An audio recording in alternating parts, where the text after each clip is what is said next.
O Ministério da Economia pediu ao Congresso cerca de 2,5 bilhões de reais no orçamento do ano que vem para dar reajustes salariais a servidores. Quem traz os detalhes é o Gustavo Uribe. O ministro da Economia, Paulo Guedes, acabou tendo de ceder aos apelos do presidente Jair Bolsonaro, que decidiu dar este reajuste para policiais federais, da Polícia Federal, também da Polícia Rodoviária Federal e também agentes penitenciários. O ministro Paulo Guedes até tentou resistir, mas acabou enviando ontem um ofício a Hugo Leal, que é o relator do orçamento do ano que vem, para que tenha espaço no orçamento para um valor, um montante de 2,5 bilhões para remodelar a carreira desses servidores federais. Só que no Congresso Nacional há uma grande pressão para que o relator não conceda o valor cheio, ou seja, apenas 1 bilhão.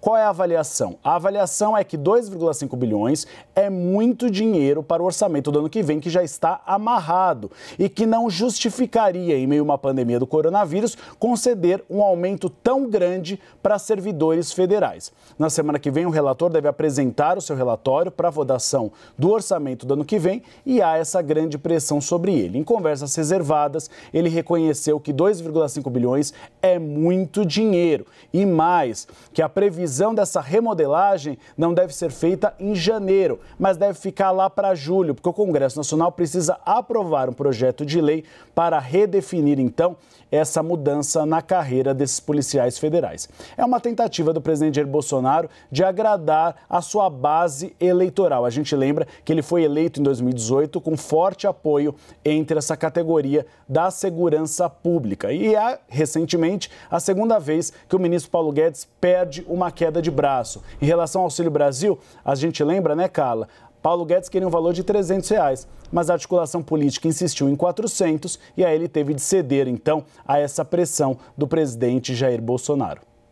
Obrigada, Uribe. Vou chamar, então, aqui a Thaís Herédia, a nossa analista de economia. Bom, Thaís, o governo precisa abrir o seu saco de bondades, mas como é que isso afeta a estratégia do Banco Central para combater a inflação? Boa tarde. Oi, Carla, boa tarde para você, boa tarde a todos. Olha, a leitura geral dos economistas é de que quanto mais pressão para gastos pontuais, populistas, com um propósito difuso, que não é um propósito político, não é exatamente um propósito, não é merecimento ou não da categoria. O serviço público inteiro está sem reajustes há 2 anos.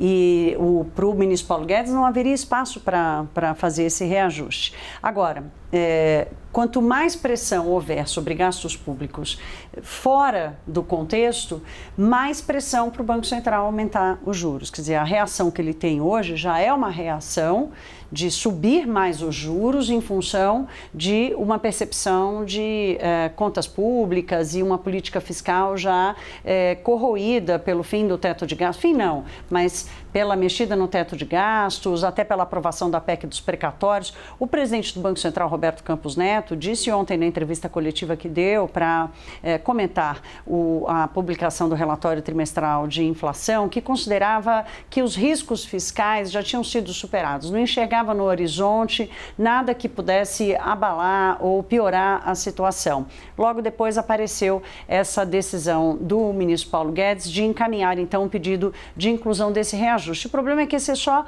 um pedacinho, né? E as outras categorias não vão fazer nada, não vão brigar?